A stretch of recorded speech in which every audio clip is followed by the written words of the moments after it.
Hello and welcome to another video on the Scouring Early Access. Today's match is going to be 4v4 match with me, the Perfect Gamer, my allies, Goinka, Steve Scammy 6, and Bubba's himself. And the enemies is going to be Dingy Code, Attila, Amon of Assess, and Sparrow.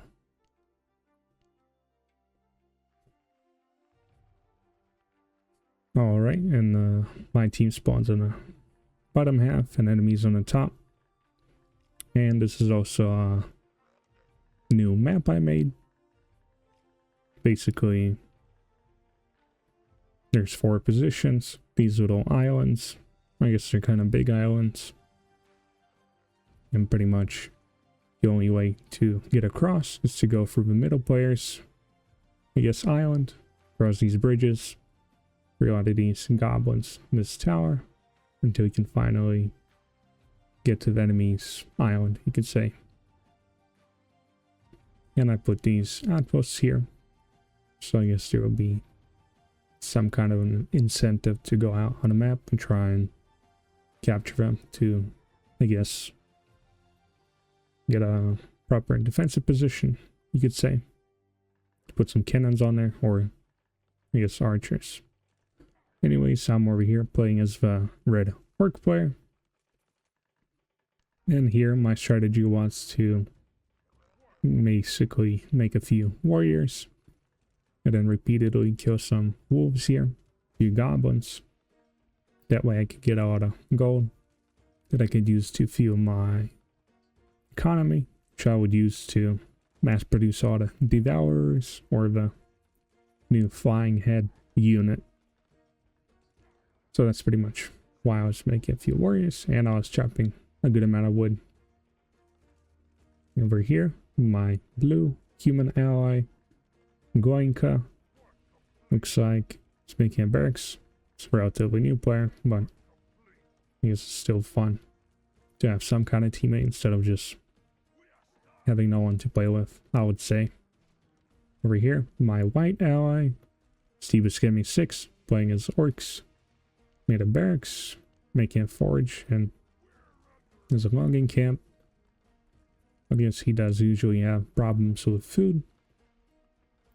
I guess he forgets to make some, but I guess he's gonna figure it out over time. Over here, the enemy players, purple orc is Attila. Looks like he's making a few warriors, and he's getting in tier 2, so it's potentially going to be trying to get the Devourers, because this map has a lot of water, and getting munchers across these bridges, it's going to take a while to get to the middle, so getting a flying unit that can just cross over the whole map can be very effective, I guess. Over here, the black player, Sparrow, playing as orcs, decided to make a few archers, and then take up to tier 2. And then probably also thinking of getting the Devourer unit. And over here, the orange orc player, Amon of Assess. Looks like he just skipped making any military units, just trying to get as fast as possible. All these tech up, try and get the demon spires. This is where you produce the Devourer flying head unit. And the final enemy, Cyan orc player, Stingy Code. Looks like he decided to make a few archers for defense. And I guess to get some extra gold. And also this is turned on for Curse of the Undead, or just all these random skeletons spawning around the map. So having a few skeletons at home can be helpful in helping you defend your base against the numerous hordes of skeletons, you could say. Here you can see I kind of started my tier 2 very late in comparison to the enemy players here. But that is because I decided to get a second base a little faster, which would give me a bigger, I guess, economy or income, you could say. I thought that would be more important to have a consistent income, so I could produce way more Devourers instead of having like a somewhat powerful army in the beginning, like my enemies here. Like the orange player here. It's gonna have a few of these Devourers that you can use to kill some enemies and I guess capture some strategic points on the map, like the outposts or the middle, you could say. Anyways, here I also started making a forge and a muncher cave, just so I can get the tier 3 and so I can get the worker upgrade. This way I would have some extra supply and I wouldn't have to make as many farms. I got a second base. Looks like everyone else on the whole map still on one base. Right here, the blue player has all the swordsmen. Killing some neutrals. Line is getting invaded by these skeletons here. Which is why you want to spread out a few swordsmen around the edges of your, I guess, base. So you wouldn't have any issues. Over here, Cyan. Also managed to get a Demon Spire. So he's also going to be producing all the Devourers.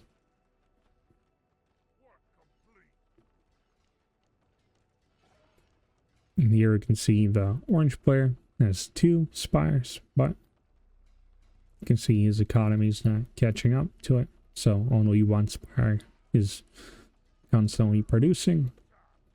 So I wanted to make a second base before getting a second spire. And here a bike player has a few archers.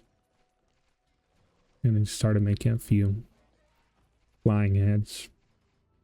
Purple player also has a few Devourers, just slowly producing. Right here, the white player, still somewhat having issues with food, but he does have a lot of archers, which are pretty effective against the Devourers, because they can do a lot more damage if you get the archer damage upgrade for them. Or they pretty much do a similar amount to a Devourer, because a level 1 archer does around 8 damage normally. But with the upgrade, they do 11 damage, which is just 1 damage less than a Devourer, who does 12 damage. But I guess the whole point of archers still being useful is that they can level up. And a level 2 archer can do 15 damage. And then a level 3 archer can do 17 damage with upgraded damage upgrade. But Devourers are always going to be level 1, you could say. They always have the same stats and they don't really level up. This way you can still deal with them in the late game with powerful cannons, which can blast them away. Because they're squishy and they have no armor, pretty much. And over here, my yellow ally, Bubas, or Bubas, decided to play human. And I guess instead of having the, opportunity to make flying units, he decides to make just a lot of archers. Which are, as I have mentioned not too long ago, how effective they can be when they're leveled up to level 3, like a lot of these archers are here. With that increased archer damage. And over here, I made a second Demon Spire. And I'm pretty much... Oh yeah, of course, I got a worker upgrade, so I would have extra supply. And then I could constantly produce Devourers. And here you can see, you can actually fly over this big lake or river, you could say. You can just position them across the whole map. Here I decided to have my ally.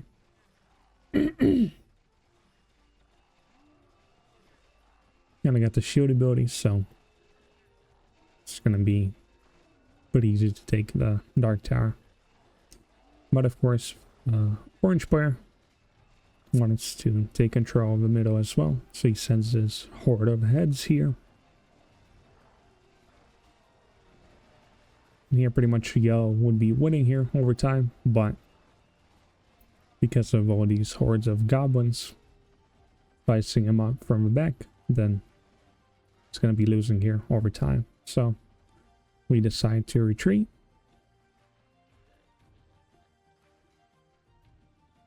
Here I'm finally getting a good amount of Devourers. Double production here, pretty much, compared to other people who only have one spire.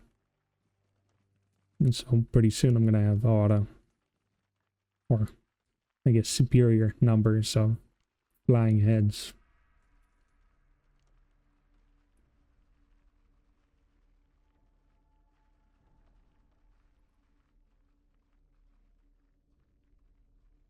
And I guess over here we can see the cyan player got a second base.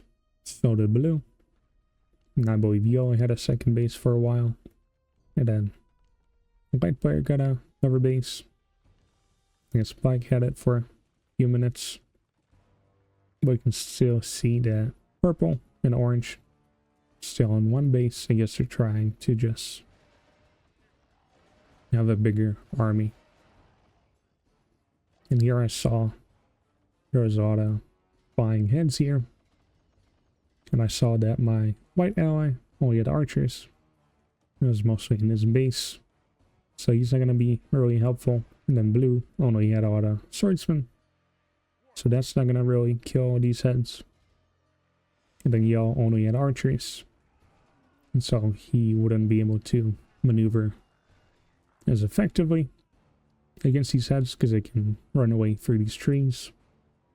It's going to be hard for him to catch them or even fight all these units.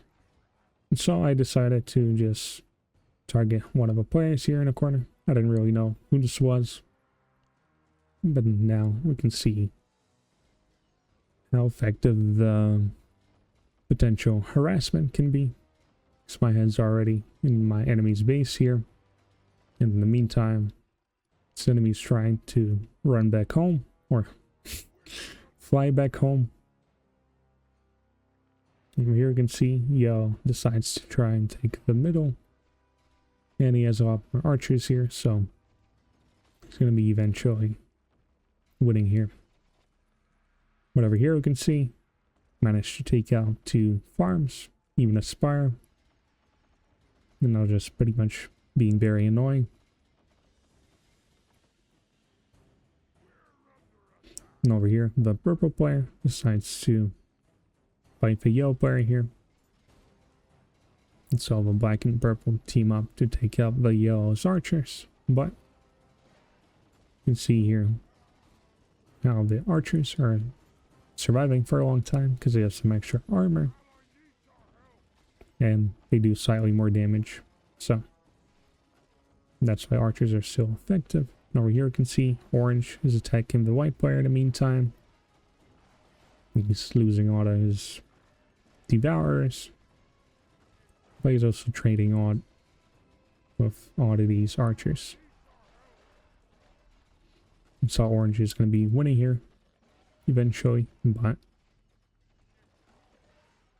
he's going to be, I guess, trading all of these expensive units. He got his second base, but I was a little late. In the meantime here, I was annoying the cyan player. One control group of heads from one side, and I took another group of heads and I was going around the other side of a base here, you could say.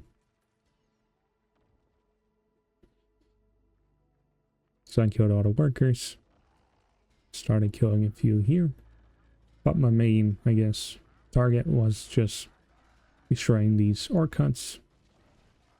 This way my enemy would lose all of his farms, because he would have too many units, you could say.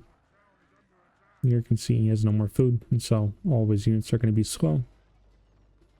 Especially his flying heads, which are not going to be able to catch my other heads, you could say. But here I guess I put a rallying point for my heads, but I kind of forgot to hook here. So I do lose a good amount of them for almost for free, or yes, a very bad engagement. Anyways, over here, Yell was moving on, trying to attack here, I guess, or probably capture these outposts. Here you can see I destroyed a lot of his farms to the side. You can't really do much at this point. And I guess you can see here how frustrating it can be when you're the one being attacked by a lot of flying heads. Especially when they do pure damage to buildings. I think that's a little too powerful. And especially because they can break your farm huts. I think that's also kind of too powerful because you can just destroy all the farms of your enemy. And then your enemy's not going to be able to do anything. It's going to be too expensive and too hard to get all these farms back.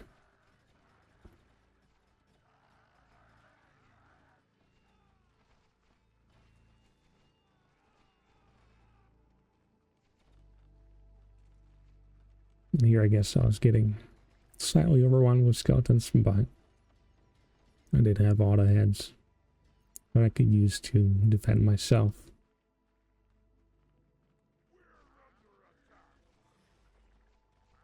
But I guess side player could have had all the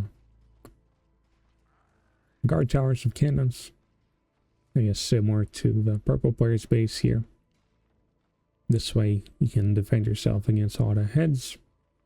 Especially because heads kind of have a hard time doing their attacks when they're, I guess, on top of these trees. You have to be slightly closer.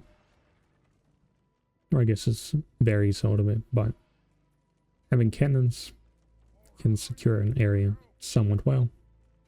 But it is a big expense, so that is also another slightly annoying part about these heads. So now you're kind of forced to try and make all of these guard towers to try and defend yourself from these heads. They can attack from pretty much any position on the map. And so, like before, you could have just had a town hall and a barracks just to defend your area pretty well. Well, flying heads, you can just attack from these weak positions. And here you can see just pure spam of archers. Will always be pure spam of devourers. Just because archers level up and the devourers don't, so I guess it's an easy way to see how not overpowered we are in one way, in like direct battles, I guess you could say, against big armies of archers. But when they're being used as harassment units, like I did against a side player, then it can be very effective and even a little too powerful, I guess.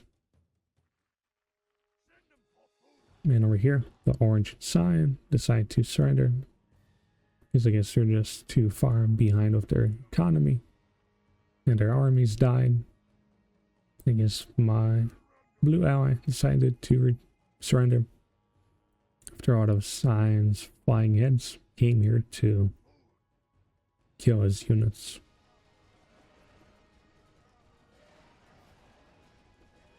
And here we're gonna see a little interesting interaction is that flying heads can actually attack, I guess, do damage to buildings and units. And we can see here when you target fire a unit, it does damage to the unit, but if the unit dies and there's still these flying projectiles, then they're going to be hitting the building on top here. Which I only noticed right about now that most of this town hall was destroyed just from all the extra, I guess, attacks that went past the dying units on a building. Which I guess is a little powerful as well. Because you don't even need to target fire a building. You can just target fire the units on top of a building. And then you're going to be basically killing the units and the building at the same time. Which I think can be a little powerful. But I guess this is pretty much it. Let's see the results.